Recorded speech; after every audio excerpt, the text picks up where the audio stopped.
other than, it's another bye week, which is, I find these advantageous.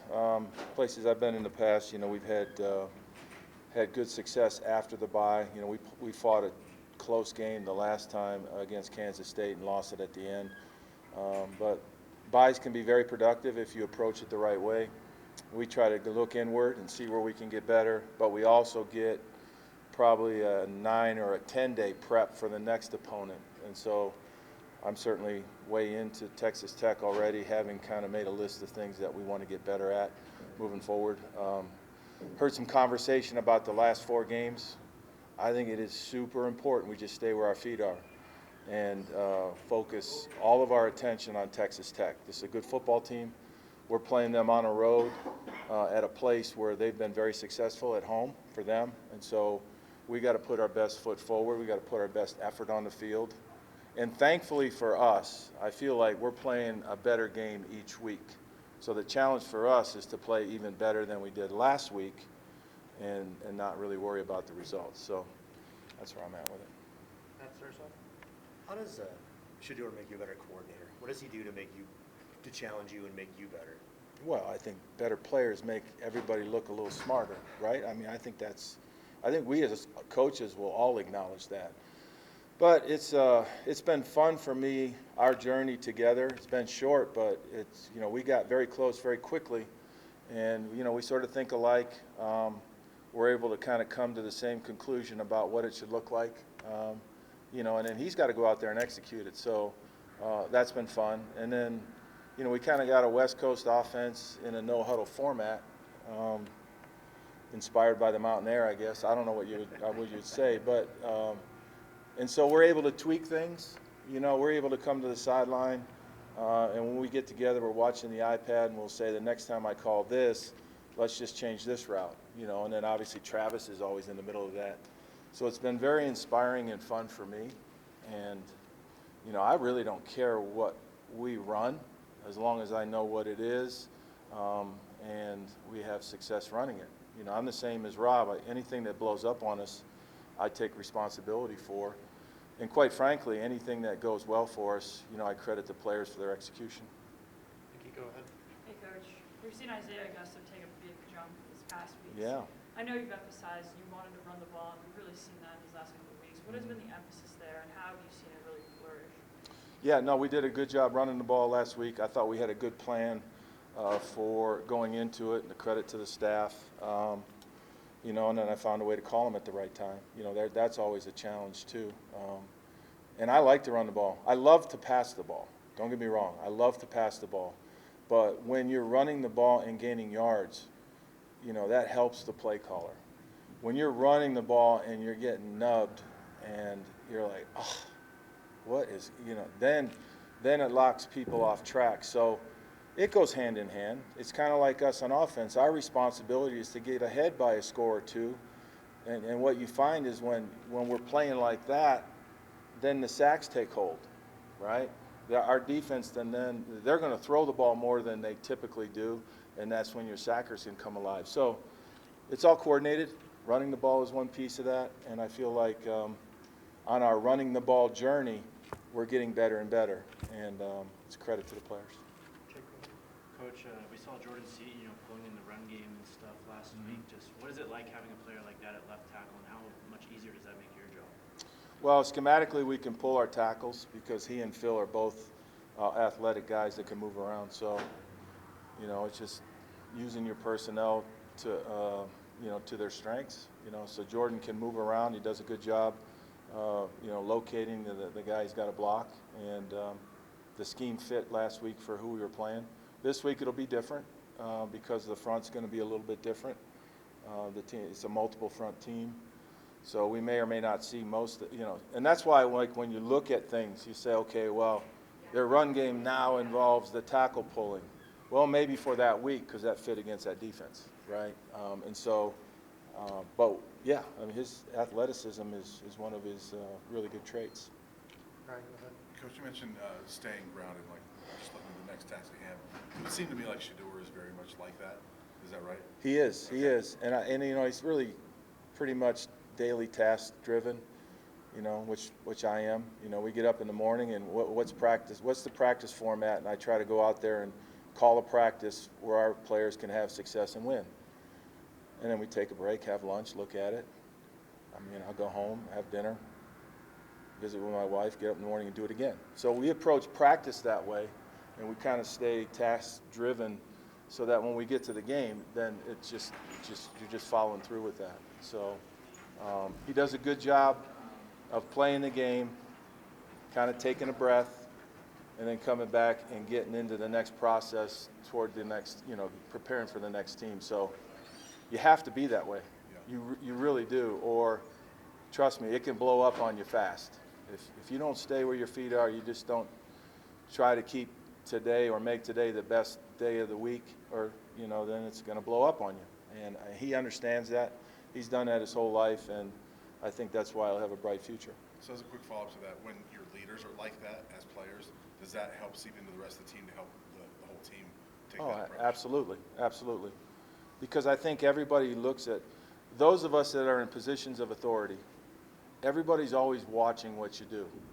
It's just the way it is, because they're looking for lessons to learn if they respect what you've done. You know, it's why I get here early. That's why I stay late.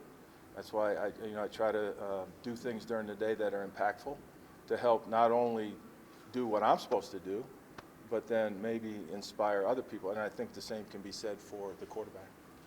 Matt, go ahead. Coach, time restraints, I'm just curious, kind of following up over those last two questions. What's the difference between creating a game plan for the NFL and for Saturdays? Well, it's different, right? And it's going to have to be a different setting for me to really answer your question. We're probably going to have to sit down and I can take you through it. But in the NFL, because of the way the rosters are designed, I always really thought of it as it was 3 or 4 different games within the game. So in other words, you had first and second down, right? Then this animal called third down, where now that's a totally different game, third down. And then you have red zone. That's a totally different game. In the red zone, you know, they're defending, you know, you're attacking extremes. They either drop them all out or bring them all, all right? So you're there.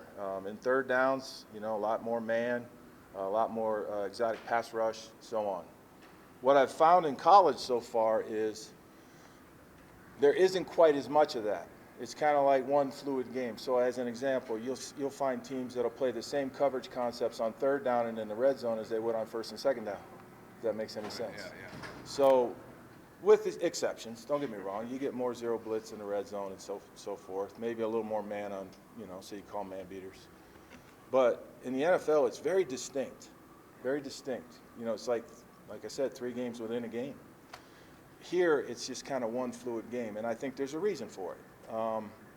Teams play no huddle, right? And so you're lined up ready to go, and so you don't have the time in the huddle to organize all that stuff you might want to do. And so I think that's one big difference in college ball tactically than pro ball.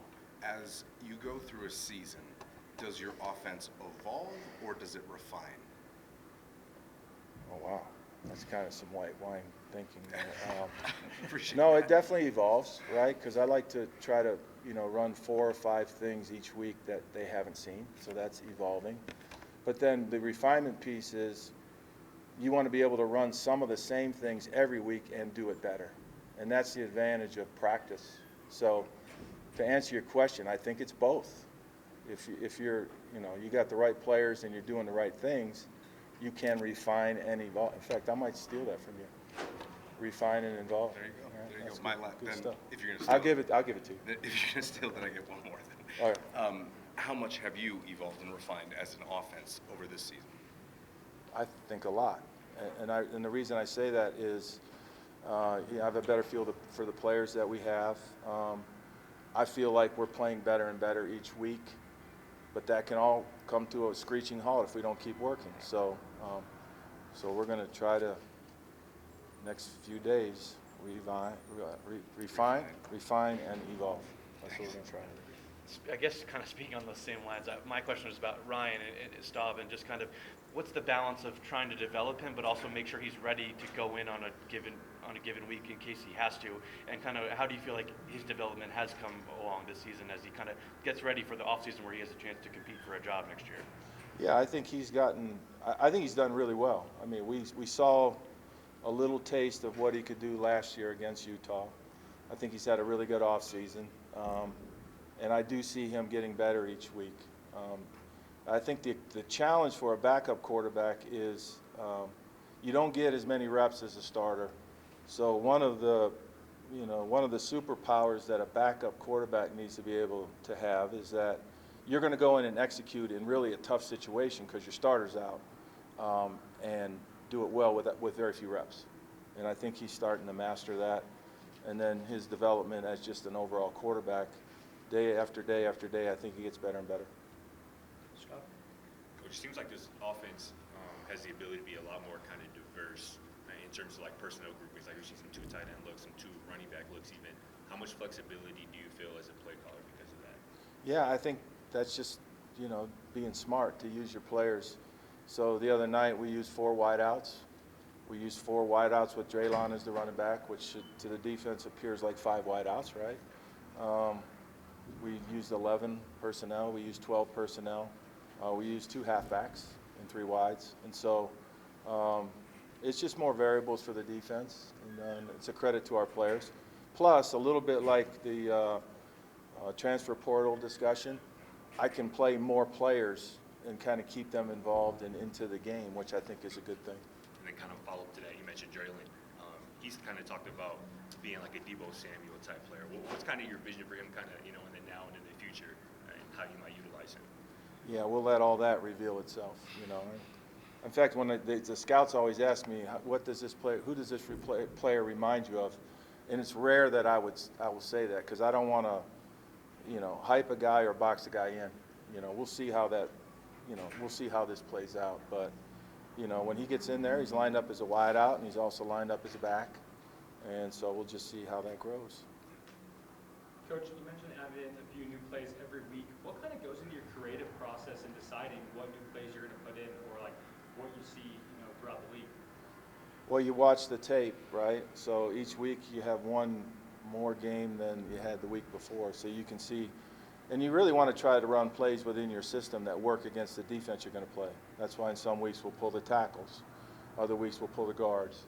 So you look at what works against that defense, and then, there's a little bit of creative flow. There's a little bit of, in my past life, I might have run a play like this. We keep everything, and we're willing to copy anything because we all want plays that work. And so you're looking to run plays. Like we have some really, really good plays that work against our defense in practice that would stink on Saturday. So you don't run them, right? I mean, you just put them on a shelf and then run the ones that you think are going to work. And then most of the time they do, sometimes they don't. Coach, it feels like LeJohntay has kind of grown into a bigger role for you guys, kind of as a chain mover. How much pressure does that take off of you as a play caller, knowing that third and medium, I have a guy I can go to every time? Yeah, he's like, when you can throw the ball in third and medium and count on a guy getting the first down, it's like being able to call a run and counting on getting 5 yards. And, it's very comforting for a play caller. And LeJohntay's done a wonderful job. I mean, he's made big plays, obviously, right? That's a matter of record, thank God. But he's been steady. He's been tough. He's done a good job blocking. Again, another player I didn't know very well, but I've gained a huge appreciation for who he is as a player and a person, and I'm really glad he's here. Jack, last one. Looking at your tight ends room with Sam Hart out now, just how much confidence do you have in guys like Savell and Morgan to Yeah, no, I have a lot of confidence, and I think you have to be able to play with a tight end. As fun as it is to line up in 10 personnel and flip the ball around, to play winning offense and do a lot of the things that we've all been discussing, you have to be able to cap the edge and put a tight end in the core. And I think our guys, that's another group that I think, as Brett does it and Mike do a good job working with those guys, and I think they've improved steadily. And you can see as we go along here, I've used 11 personnel more each week. and that's because the players are developing. You know, it always comes back to the players. And their development warrants them getting reps, doing what they do well. Thank you, Coach. Appreciate it. Good.